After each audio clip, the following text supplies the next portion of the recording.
Faces, many, well, all right, I can see your photos, not your faces, but I can see followers, and I'm really happy because this is the 10th audio linked event that we're doing, which actually means that people like the idea and they're very active. Right, let's wait for 1 more minute because I can see more people joining us.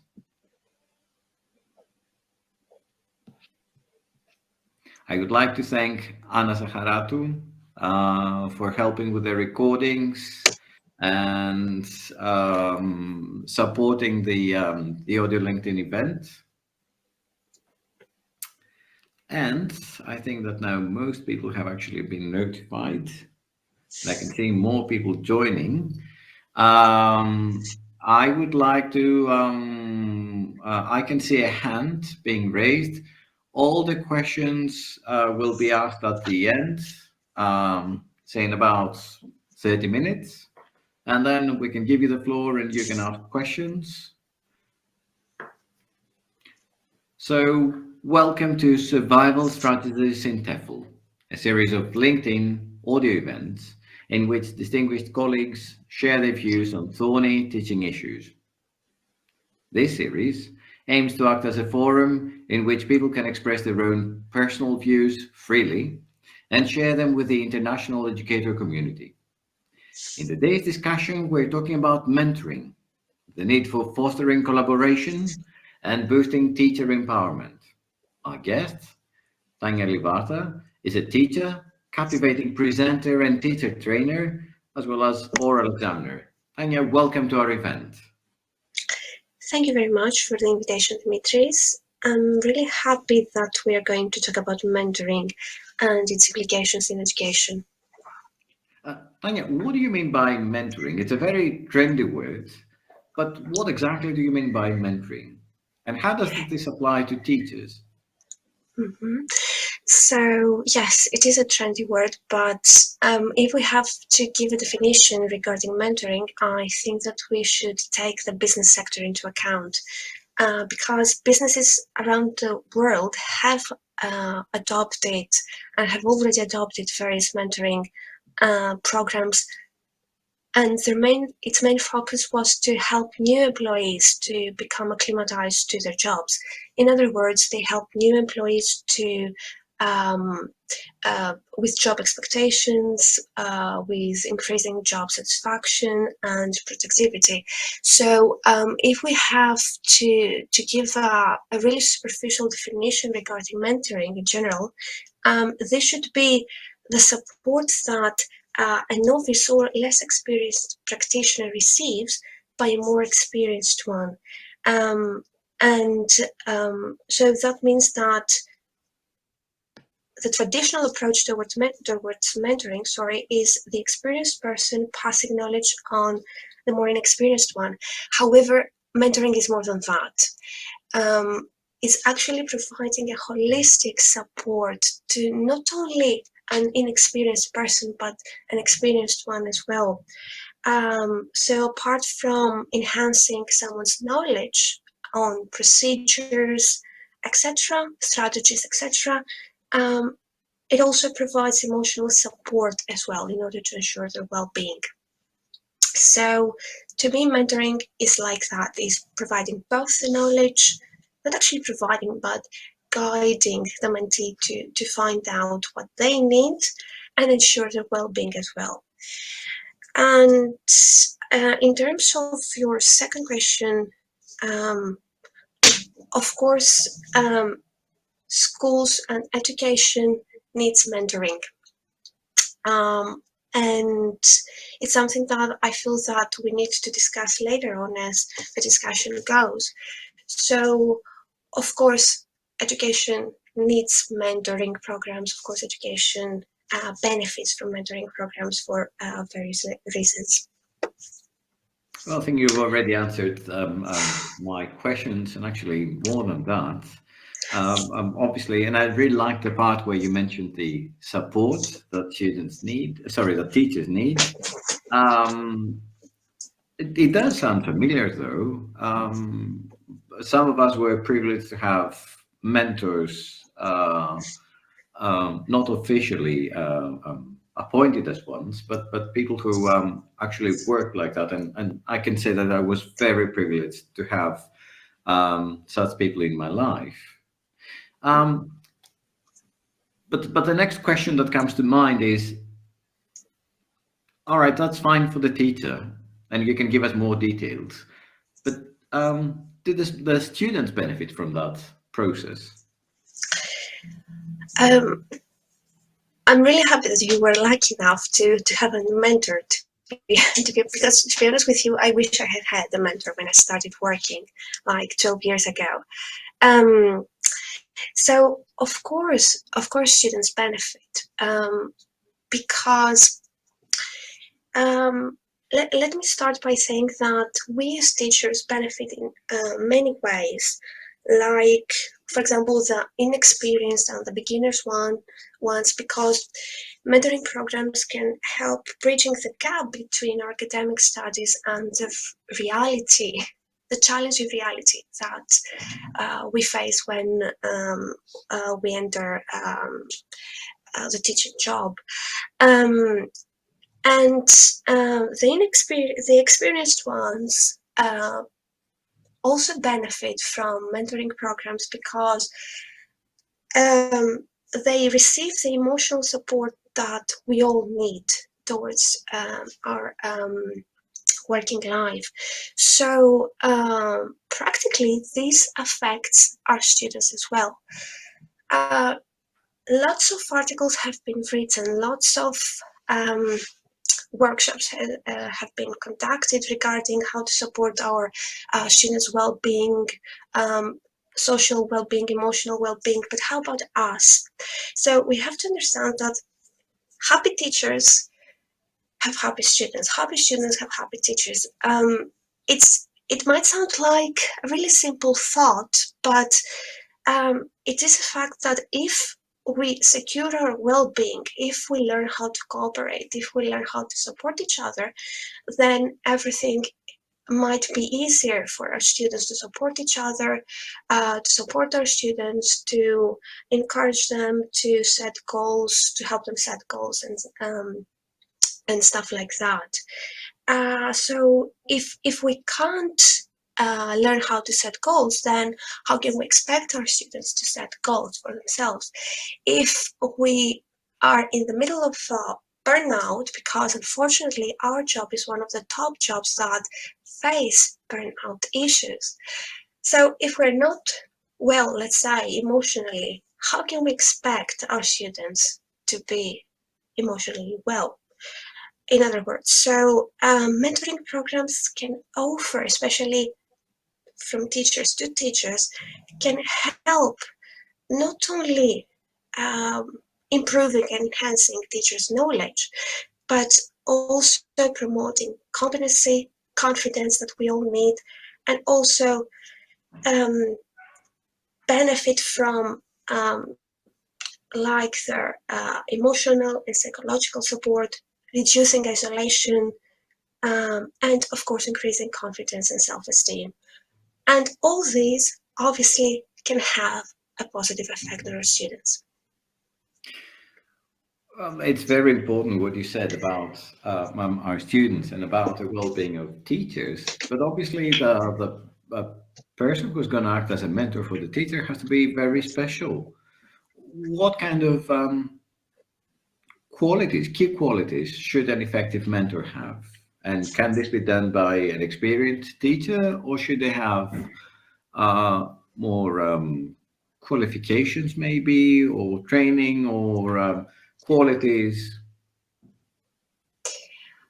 Um, well, so by nature, mentoring programs have their basis on the experience, the level of experience the mentor has. Okay, and if we take the business sector into account, the mentor help someone um, actually facilitate the mentee's induction into the culture of the profession.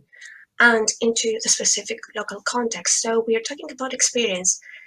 However, experience might be related to age, it might not be. For example, I have mentees that are like twice the year I am, and that's practically fine because some people wish to change jobs, and that's absolutely fine. So it doesn't have to do with age, it has to do with experience. So we're looking for an experienced person in the particular job, in the particular organization, company, you name it. Um, so that an effective mentor should build an open and genuine relationship with a mentee because we are talking about a professional relationship which has to be open. And remember that the mentor is the link between the management team, which is too busy to conduct the induction and it's normal, and the new colleague. So first of all is to build this trust. And if you're not trustworthy or if you are not open to communication, to collaboration, then of course mentoring programs could not exist. Speaking of collaboration, this is again one of the most important facts and actually the foundation which the mentoring programs are built on. Team teaching, because we're talking about team teaching, is this collaboration that enhances the teacher's knowledge, as previously mentioned, that promotes confidence, promotes self esteem, if we're talking about an inexperienced person, but it also um, encourages the teacher to work together effectively um, to set goals, to construct knowledge. It's actually what I think he's called Jack Welch. Sorry, I don't. I'm really bad at remembering names. So this he has referred to the term reverse mentoring, and reverse mentoring is practically this one: is developing the whole person positively, is helping both the mentor and the mentee grow together. So the mentor is not someone who dictates. This is the traditional approach to mentoring. It's not the source of knowledge, it's not the founder of knowledge.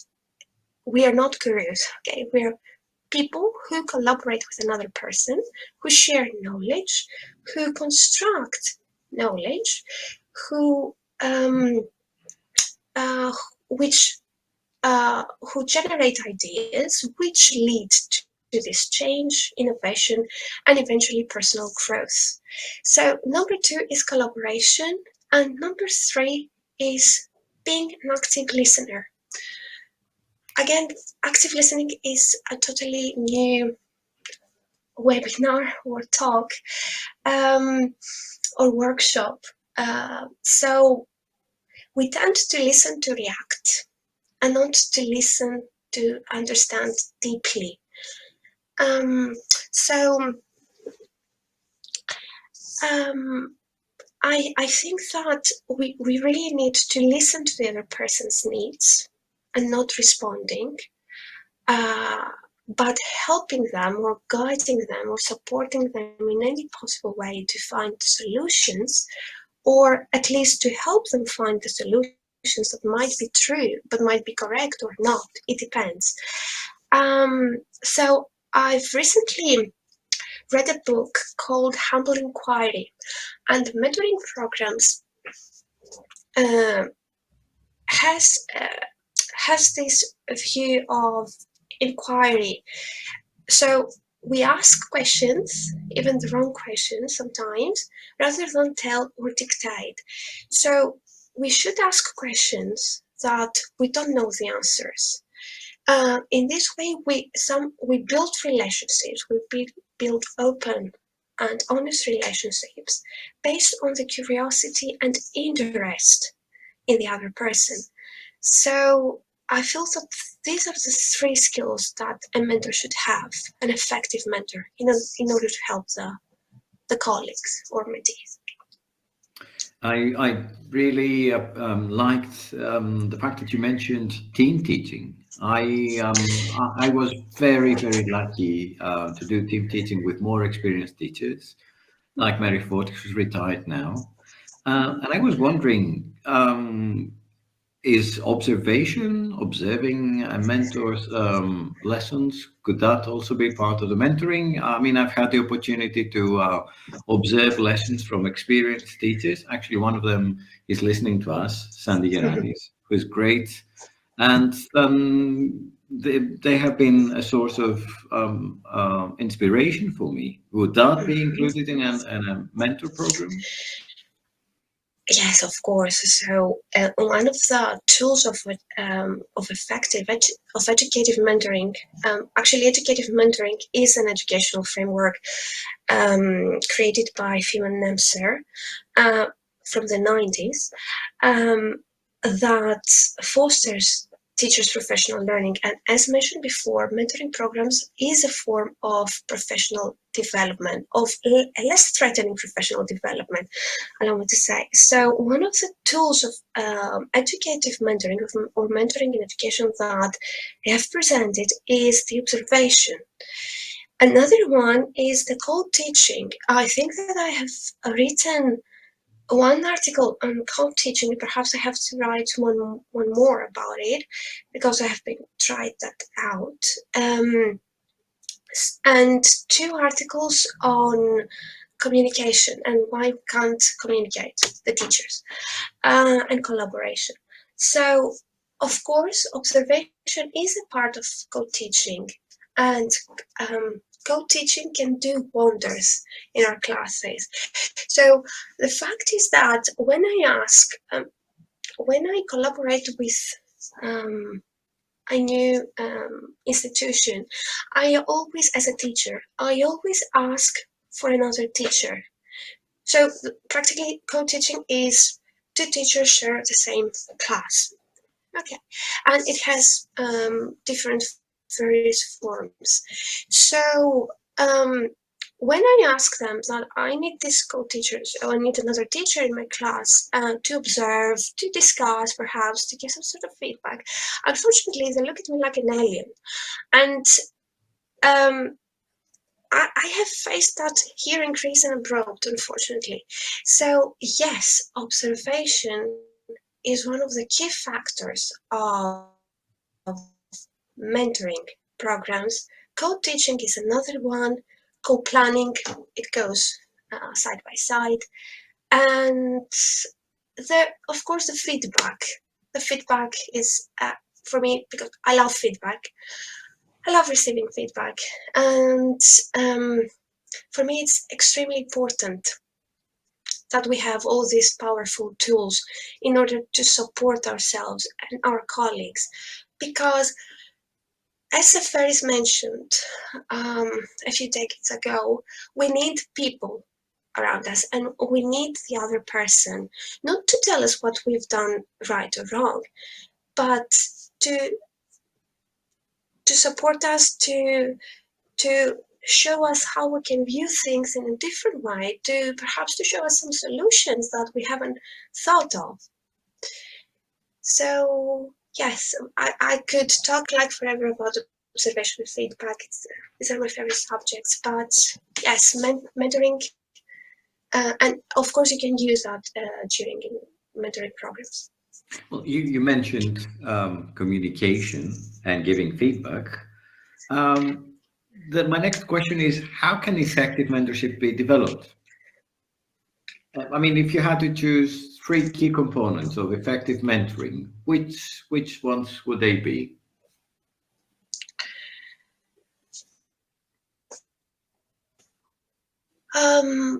I think that we can think of it like a circle. So, like a circle, a cycle of inquiry based on the inquiry approach towards mentoring. So, there are not three, actually, there are more than three. So, if we think of it like a circle, we should start by actually identifying, noticing the issue, either the emotional, psychological one or the more practical one in our classes. And after that, ask questions. Uh, why, how, when, where, what can I do?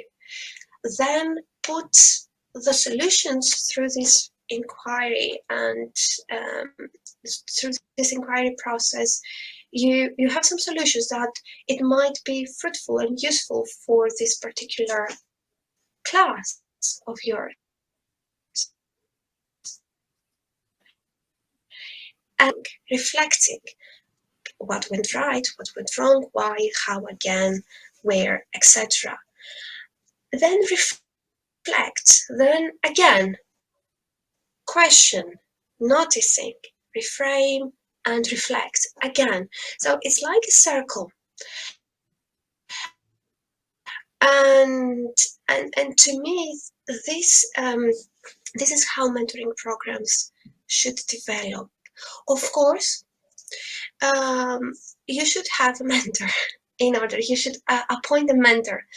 And as mentioned before, schools benefit from consistency. You name it, staff. So, for example, you have a loyal staff that is there, that works for you, knows the job, etc.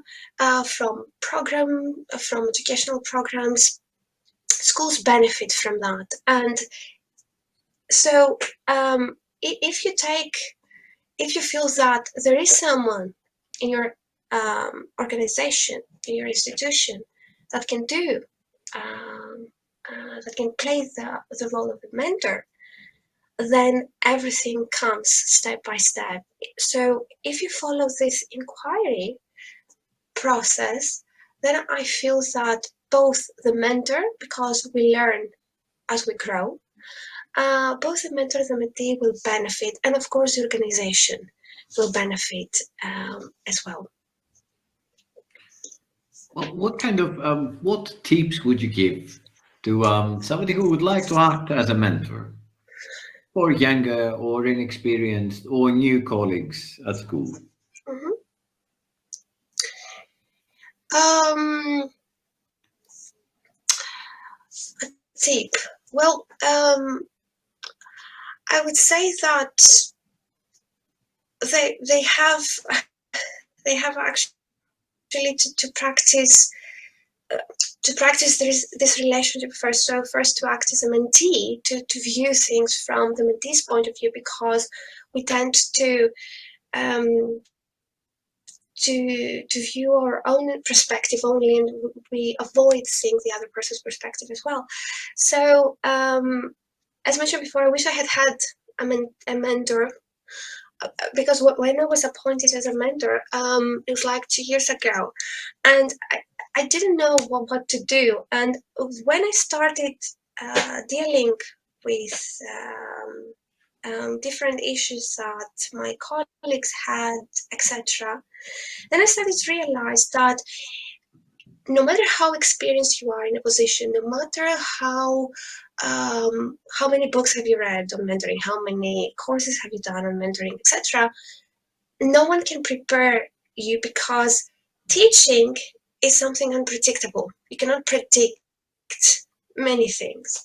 So it's a process that you learn. You're learning as you go. And this is what I stressed the term reverse mentoring. So both parts construct knowledge. It's important. That is really important. Both parts share knowledge.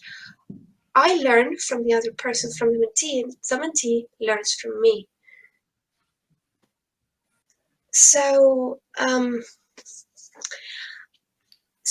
tip is just to be open to this relationship, to be genuinely interested to the other person, to collaborate, to be a team player, and to listen to the other person.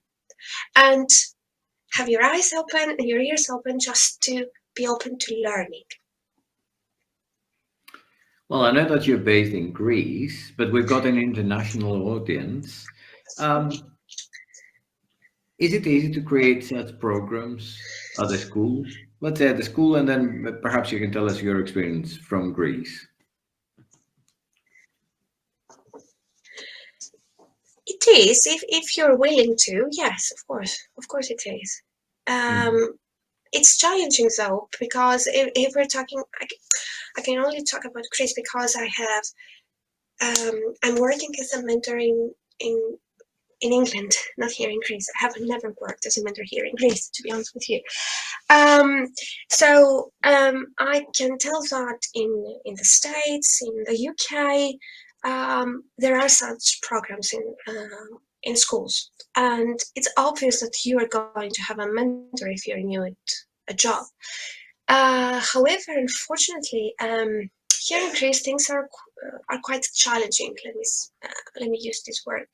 Um, Unfortunately, we are not used to collaborate. We are not used to ask for help. We are not used to give and receive support.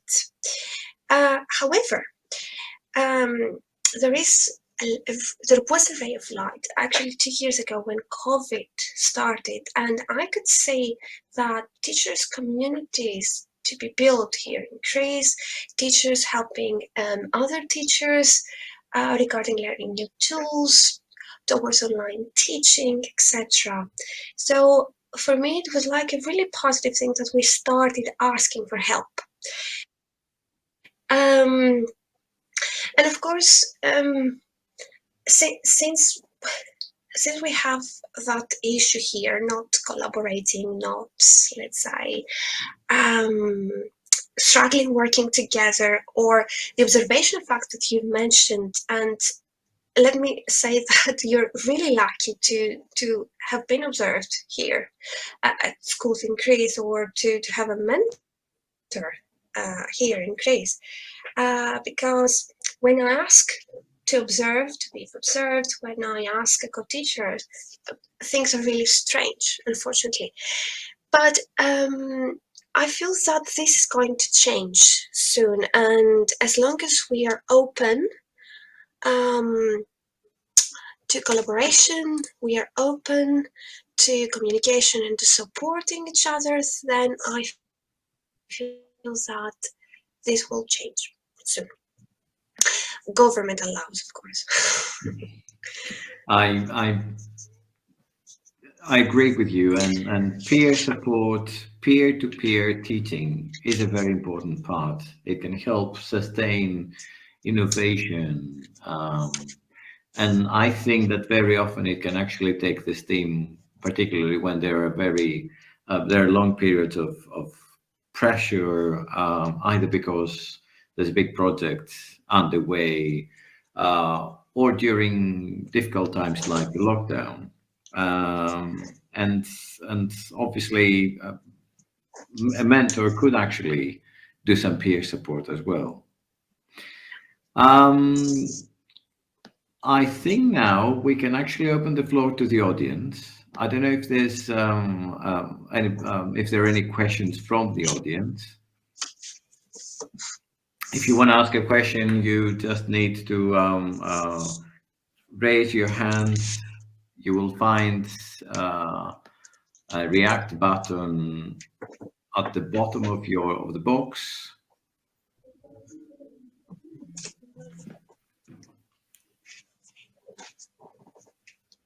Right, I can't see any questions.